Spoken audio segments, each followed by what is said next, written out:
Você está ouvindo o Conecta Podcast. Processo Penal em Debate. Um podcast que trata de temas atuais de direito processual penal.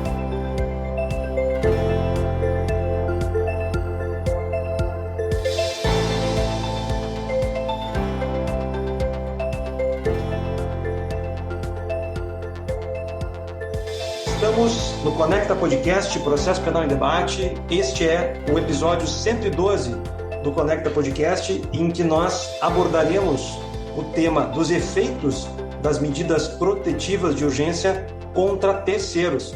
E hoje nós vamos estar com o professor, dividir o Conecta Podcast, Processo Penal em Debate, com o professor Marcelo Pertile.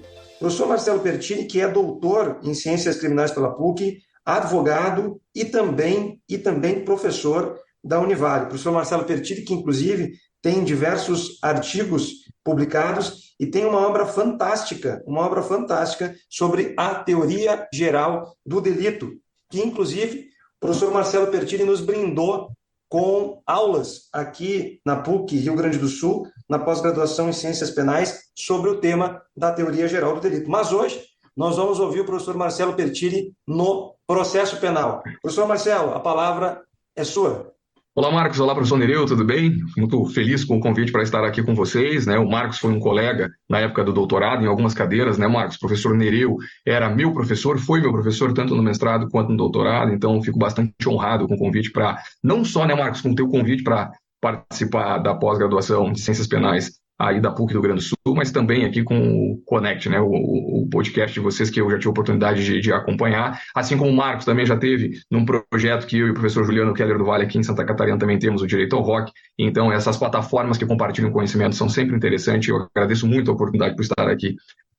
Quando o Marcos me mandou a mensagem sobre a possibilidade, né, de participação aqui no podcast, ele me perguntou sobre algum tema de processo que eventualmente eu trabalharia, e logo me veio à cabeça, Marcos, professor Nereu, um caso da advocacia que eu tive este ano, que versava, ou que versa ainda, porque ainda está em trâmite, né, sobre as questões atreladas à violência doméstica e familiar contra a mulher.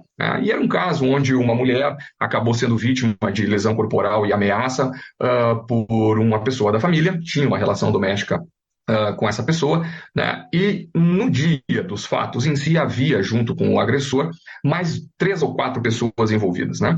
A movimentação policial, todos são encaminhados à delegacia de polícia e o juiz plantonista, então, dá a ela uma medida protetiva e, portanto, então, uma medida restritiva, né, ao agressor que tinha a qualidade de relação familiar com ela. E aí, então, mais tarde, né, nós aqui no escritório assumimos o processo e veio uma discussão à tona, que era, mas em relação aos demais que estavam juntos com aquele que guardava com a vítima a relação doméstica e familiar, não haverá nenhum tipo de medida capaz de deixar essa mulher também segura e proteger essa mulher? E aí então, Marcos, professor Nereu, a gente fez um pedido simples, né? Quer dizer, simples que eu digo, né? Fizemos um pedido nos autos, né? Um simples pedido, mas fundamentado, à juíza da vara à época, e a resposta, com parecer do Ministério Público também da juíza, foi no sentido de que não cabe a extensão, em função de que a lei não tem essa previsão. Ponto e acabou, né? A lei não prevê. Ou seja, a lei só regula as relações de pessoas que têm relação doméstica e familiar. Bom, e logo me veio na cabeça a discussão sobre, mas qual é a natureza jurídica do Instituto, né, das medidas protetivas?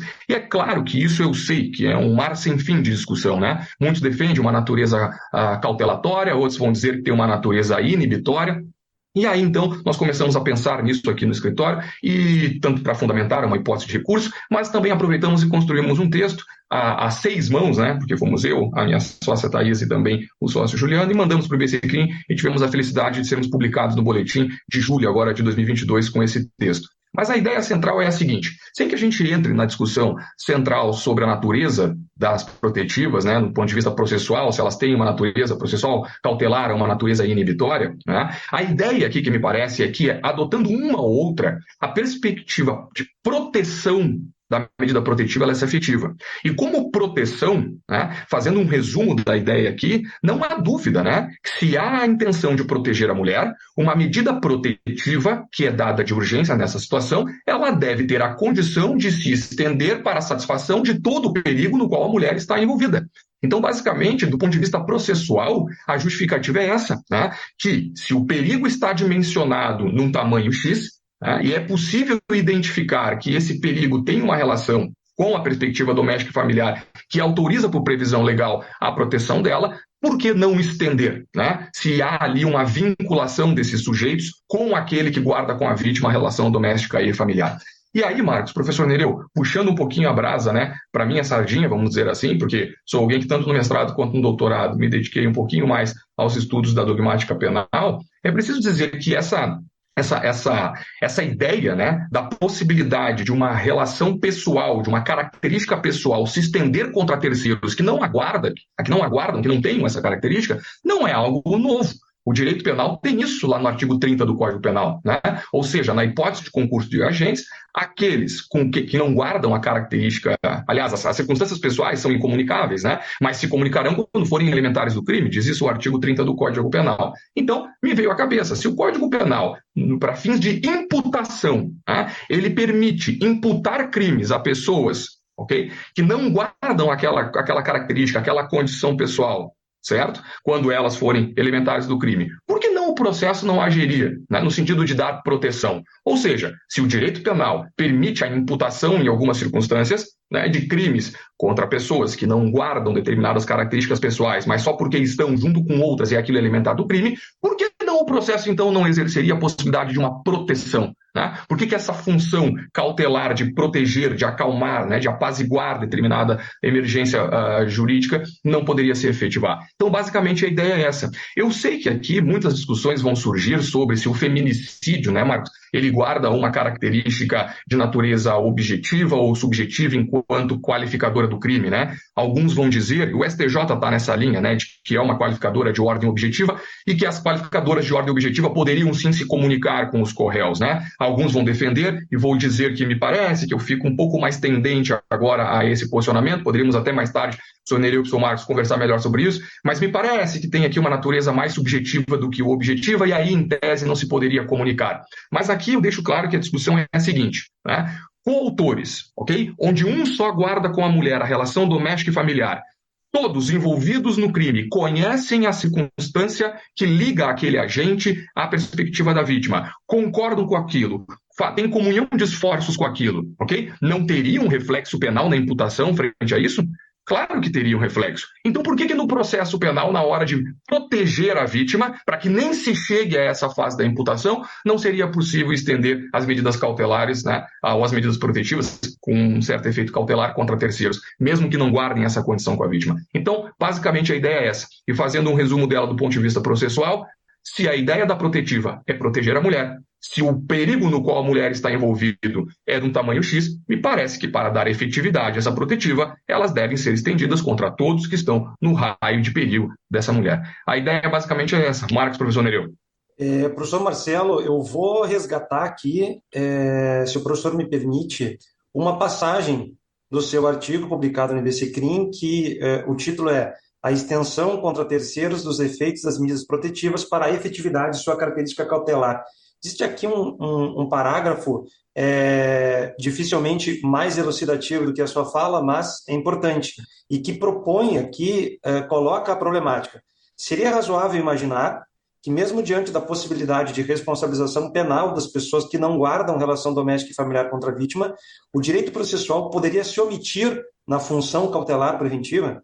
Não encontra fundamento adequado a ideia de que o direito penal possa punir, mas que o direito processual não possa oferecer tutela cautelar. Com mais razão, o direito formal não pode negar que situações de perigo devam ser consideradas frente a todos que lhe dão causa. Essa é a ideia fundamental da sua fala, que tem uma importância tremenda, né, contemporaneamente, considerando todas as pesquisas que nós temos, e é uma pena que isso, eventualmente, em alguns estados, em alguns municípios, fique somente em números. É preciso muito mais do que isso. Mas os números têm nos mostrado que as medidas protetivas, elas têm, sim, uma efetividade, mas que ainda nós estamos caminhando, e a passos muito curtos, em relação a que, efetivamente, as medidas protetivas venham a proteger um futuro feminicídio, um futuro homicídio. Tá? E aqui, professor, por isso a importância desse tema processual penal aqui, até mesmo dentro de uma ideia forte da natureza cautelar, né, da natureza de prevenção dessa medida. Hoje, nós ouvimos o professor Marcelo Pertini, que além de um grande amigo, é doutor em Ciências Criminais e professor da Univale, como já falei, e um grande advogado também, mas, muito mais do que isso também, é o professor que divide com o professor Juliano Keller, do Vale, o podcast Direito ao Rock, que todos nós seguimos e podemos seguir lá pelo Instagram, exatamente como eu disse, Direito ao Rock. Compartilhe conhecimento pelo Conecta Podcast. Este é o episódio 112 do Conecta. Você ouviu o Conecta Podcast. Processo Penal em Debate.